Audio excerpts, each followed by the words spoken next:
So I've always been interested in computers from a young age. Um, I can't say I wish I could tell you I was like the type of kid who was like coding at the age of 7 or like building RC cars and stuff like that. But honestly, I didn't even touch code until around like high school.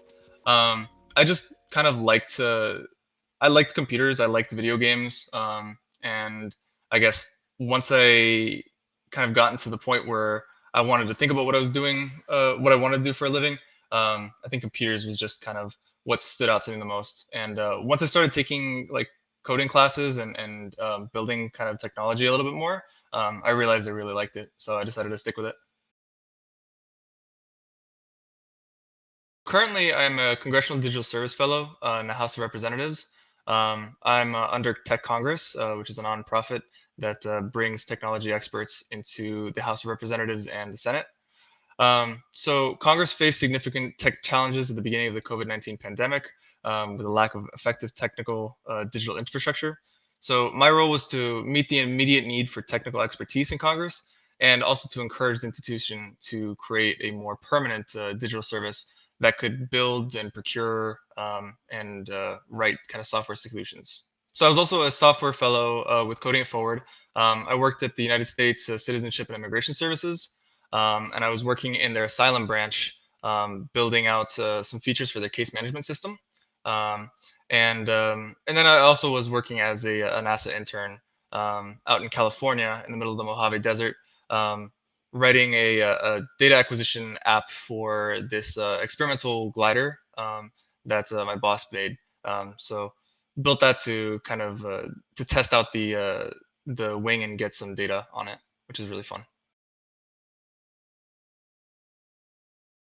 I know this sounds super lame, but I actually really like the concept of optimizing workflows and making processes easier and more accessible. One of the great things about technology is that it lets us build services at lower costs and lets us automate things and generally make life easier. Um, I have a funny story about this. When I was like 7, I had to get a library card like in person at my local library, and I had to get like a minor library card because I was a kid. And so my dad was kind of checking out some movies, and he wasn't like there. So I was filling out forms, and the librarian came over and she said, "Okay, well you need a signature, like a guardian signature." So in this completely silent library, I like yelled out for my dad, and I still get like embarrassed when I think about it. But now, all this stuff is like digital. All this stuff is online. You can get an application for a library card online. You can even read and rent books online and movies and all sorts of things. And that kind of stuff is really interesting. I really like that kind of stuff. So that's kind of why I've decided that I wanted to be in tech, and that's why I really like working in tech. I guess when I was starting out in college, I interned at this large software company building features for one of their enterprise business products. And it was really valuable. Like I enjoyed the work and I thought it was interesting, but I didn't feel like the work I had really did the biggest impact. Um, so, kind of when I was looking for something else to do the next summer, I found Coding It Forward and some of the government work that they were advertising. So I decided to join. I became a Civic Digital Fellow with the United States Citizenship and Immigration Services, and I was writing code for their asylum case management system. And during that time, I realized just how important the work there was and the work that I was doing was. So, like when I fixed bugs, I was fixing bugs that were unblocking applications from asylum seekers. And the features that I built, they were actually helping asylum officers do their job more efficiently.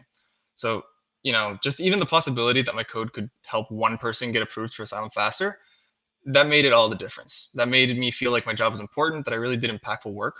And I think government work is full of opportunities like that. There's a tons of places that you can kind of get that experience, and that's kind of really got me hooked.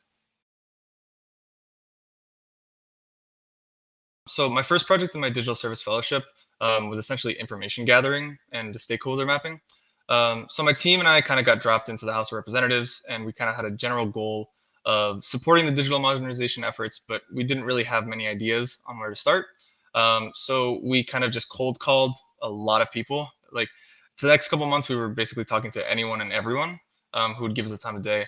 So we talked to like lawyers and House admin. We talked to institutional offices like House Information Resources and the Office of the Clerk. We talked to congressional staffers, and we talked to public interest experts who had experience with Congress. Um, and slowly but surely, we kind of mapped out all of these pain points that people kind of had. We'd listen to them, and we'd listen to the pain points that they were experiencing and kind of their ideas for solutions. Um, and we got a better idea of how the institution worked and kind of what wasn't working as well. Um, so chasing down all those leads and kind of identifying what we could work on later, that was really exciting. It felt like we were like listening to people and really trying to meet their needs. And it feels great to come to someone who spent hours venting about like a certain problem they have and saying, I think we can help. So I really enjoyed that. And now that project has kind of created a lot of other projects that we're also working on now. So it was a great place to work on. I wish I knew how many acronyms I'd have to remember. It's crazy. I think nearly like every project or organization or workflow or tool or idea, they all have acronyms. And I am someone with really bad memory, so I can never keep track of them. People would say things like, "Hey, let CHA know that his poll 17 failed for their SaaS service, so make them submit an MSR." And like you'd have to know what that means, and I thought that was crazy, so that was something that I really had to kind of keep on top of, and now I have like a little cheat sheet in my notebook where I write down every new one every time I hear a new one. But yeah, that was definitely kind of like one of those things where I wasn't really prepared for that.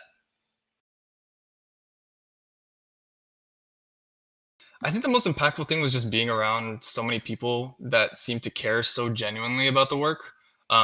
Like a lot of my coworkers and a lot of my former colleagues really care about building better government services, and that kind of idea is really infectious. I always wanted to do good with the skills I have, um, and they've convinced me over and over that it's kind of the right call. That this kind of stuff really is useful, and that was kind of one of the biggest impacts in staying in government and pursuing kind of government technology. I think it would depend on what the disagreement was about and what I specifically kind of had to do, and also like the what kind of work I'd have to be doing as well. If it was on, like, say, human rights violations, I don't think I'd be able to continue there in good faith, in all honesty. Um, but if someone came along, if the administration was saying, "Hey, we've decided to port all government software to COBOL" or something like that, then I'd disagree, but I'd want to stay and explain why that might not be the best choice. So I think it all just it all depends. So aside from the fact that a government that can build its own technology can solve problems that a government that can't, um, my current job also has me dealing with a lot of procurement work, and in that we hire vendors to build software services and do other kind of technology services that we can't necessarily build in-house. Um, and we have technologists on our side, which is great. But one of the problems that comes up uh, frequently is, how do you hire vendors to do things that you don't know how to do or that you don't even know about? So you need subject matter experts in government, and technologists are no different.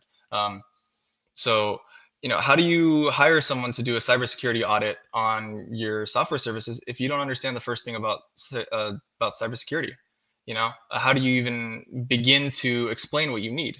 And so that's really important. Having people, knowledgeable people, in government that can say, "This is what we need, and this is what we need to obtain." That stuff is super useful, and when that doesn't happen, projects can derail, and they can get off topic and get really you know have really bad results. So it's always super important to have people that know what they're doing in the government on both sides of the procurement. First off, I would say, any kind of new experience is always useful. And since government is so big, even if you decide that you hate it later, it's always going to be a useful experience. Um, but I think government work can be really it can be really impactful, and it can make you feel really good as well, when you build stuff that people use and makes their lives better. Um, but it's also a good way to kind of develop soft skills and work with kind of bureaucracy, kind of things. It's no secret that government kind of moves slower than the private sector, um, but you can learn a lot of good skills in getting people onto your side and creating buy-in, with projects when you're in the government side, because you kind of need that to drive your projects. And so I would say, really, you should think about it because you might gain skills that you might not get otherwise in the private sector.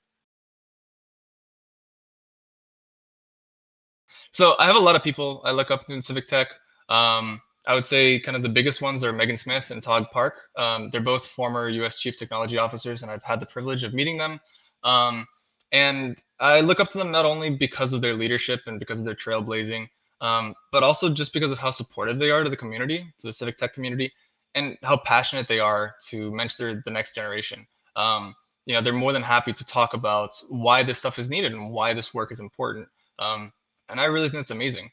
And I also have to talk about Chris and Rachel from Coding It Forward. I mean, they're the whole reasons why I'm here in the first place. Um, they're my age and they're managing this amazing, awesome civic tech fellowship, that is getting a lot of young people energized and excited to work into government services. And I think that's really awesome. Like that stuff comes in, only a couple times a generation. So I'm really glad to know them, and I'm really glad to work with them and just be there while they do all this amazing stuff.